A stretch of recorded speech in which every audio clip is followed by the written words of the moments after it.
Gavin, just how you feeling? Feeling good. Happy to be back. I think that's a consensus all the way around the locker room. So we're all happy to be back, ready to get going. But on the personal side, I'm feeling really good. Is this the healthiest you felt since maybe you first got here? I would say so. Yeah. I mean, I'm feeling good. Body's feeling good. Done a lot of work to get to this point. So thankful for everyone who's helped me get to where I'm at right now. Mike said Troy is maybe going to get a little bit more of a elevated role here. What has he been like as a coach so far, and what does he bring to the program? Yeah, Troy's great. He's a player's coach. He's fresh out of playing, obviously, and just the way he's able to relate to all of us and kind of, give us those little inside point of views. It's been phenomenal. I love Troy, but yeah, he's been great. Coach said it wasn't a straight incline to get back. When you had to deal with some valleys in there, what did that?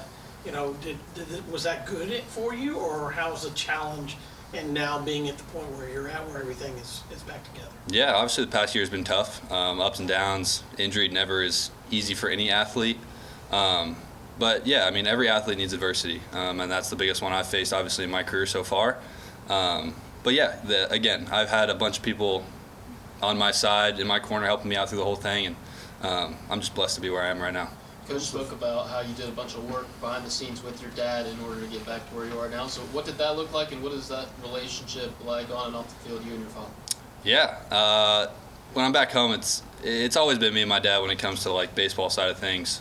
Just having a coach in the household at all times it can be good and can be difficult at times. We've obviously we've matured together in the household, whether that's on the field or off the field. But no, our relationship's phenomenal. My dad's always been there for me, always been the guy that I've gone to for questions, information I've ever needed. So yeah, I'm very thankful and very blessed to have that every single day to my use. So what does the work look like with him this around? It's pretty similar as it always is, just being consistent. He's always on me about being consistent, always being in the right headspace. He's really big on the mental side of the game. So when I'm home, it's really focusing on how can I be the best version of myself every time I step in that box, every time I step in between those lines. That's his biggest thing and always has been, just go out there and play your heart out. When was the first time you felt 100% back to yourself? Oh man, it's been a couple months now. I think when I first got back out here and was full practice is kind of when I started feeling my best. Obviously towards the end of the fall, I kind of started feeling mid-season form almost, which was a very nice feeling. Haven't felt that in a while. So yeah, it's been a good couple of months, good gradual build up, and obviously now season's here, so just focused on getting on that field and playing hard every day. So you maybe had a chance to look back at the fall in totality. Just what was your biggest takeaway from the team as y'all grew and just progressed, and kind of the way you thought of that time? Yeah, I think we're a young team. We got a lot of young guys with a lot of good talent. I think it's been a lot of maturity, especially from just how we've showed up every single day, the work we put in, the mindset everyone has. We know we're going to work hard when we step on that field. Coach Early's made that a standard, and us older guys have made it a point to hold that standard. And I think everyone's done a great job of doing their role and holding their end of that. What do you think a healthy Gavin Grahovac brings to the table, both at the plate and in the field? I guess we'll find out. I don't know, man. I'm excited to be back out there. I think that's the only thing. That's the only way I can answer that. There's no specific way of answering that because you never know. But no, I'm excited. I think a healthy version will be an exciting version. So. Early said you took some live at bats with Shane Sadeo, as he's coming back from injury too. Just kind of what were those sessions like, and what is Shane like? Yeah, Shane's a competitor, man. We've always during live ABs we've always competed pretty well. We've always laughed because we always had the longest at bats against each other. But again, that just goes to two guys competing one-on-one in the box and on the mound.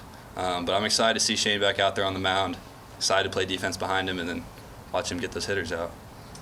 How good is it to see just the health of this team? You coming back, Sadeo coming back, and how frustrating was having so many injuries last year? Obviously it's frustrating, but there's only so much you can do about it in the moment. The best thing you can do is just be the best teammate, be the best guy in the dugout, be there for your guys, be there for the coaches whenever they need you to be that middleman. But yeah, I'm excited for what we have going this year. I'm super excited about the guys, super excited about how they're showing up every single day with the same mindset. We all have one goal, and we all want to win a championship here, and hopefully we go out there and show that. Stuart talked about using the fall as a way to put last year behind and kind of using a clean slate as a leader here. You have the similar mentality. What's the chip you carry on your shoulder, if at all, from last season? Yeah, man. I mean, last year was last year. It is what it is. Every year is a new year for any team, whether you did good or whether you did bad. So, of course, we have a chip on our shoulder, but that's how you should play every single game. You never know when that last one's going to be. So, that's how I view it.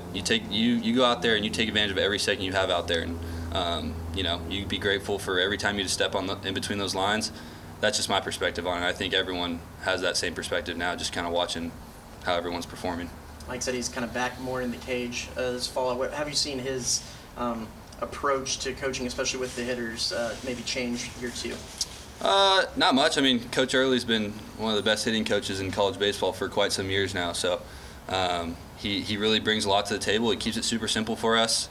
He never presses too hard on guys to make big changes, big adjustments, whatever it is. And he wants to be there for you as much as he wants to be for anyone else. So obviously there's a difference between hitting coach and head coach, but we know when those times are different. Does it feel like he's in the cage maybe a little bit more this year? Oh, absolutely.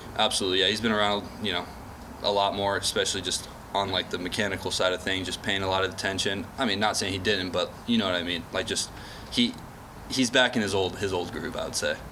How would you maybe just describe what you're seeing from the batting order in totality as you've kind of taken note of what guys are kind of bringing to the plate? Yeah, we got a good lineup 1 through 9, no matter who's in it. We got a lot of depth, which is super exciting. I know on the infield side of things, we have a lot of guys who can get their foot in the door, and that's what this time is during this spring period. It's just you fight for a position, and we all know that. We're all competing against one another, but at the same time, we're a team. So you push guys to be the best version of themselves, and that's how you form your best lineup.